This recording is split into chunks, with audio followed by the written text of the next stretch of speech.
চড্ডহারের রাস্তা দিয়ে যখন গেলে নাইটি পরে একবারও তাকাইলা না আমার দিকে। তাহলে তুই আব্বাজি কি হবে?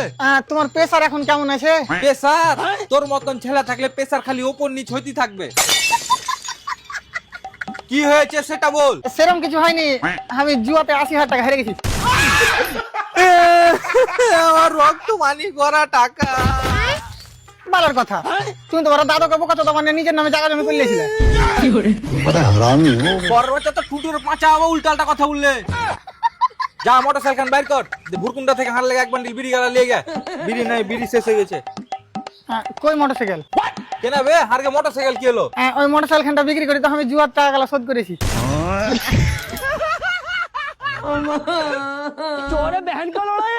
अबे साले তুই যা শুরু করেছিস, তুই দেখতে দেখতে আমাকেও বেচে দিবি। তোমার ফটো দেখাইছি, সালাটা 1300 টাকা দিতে চাইছে।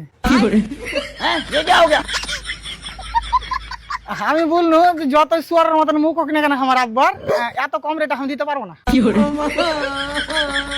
তার মানে কেউ তোকে 1 লাখ টাকা দিলে তুই আমাকেও বিক্রি করে দিবি? দেখো আব্বা, মিথ্যা কথা বলবো না, আমি তোমার 1300 টাকা দিয়ে রাজি হয়ে গেছিলাম। খতম। আব্বা মরে গেলে নাকি? अबे साले আমার মরে গেল, লাভ আছে, বাড়ি খান তো পাবো। ও মরনি।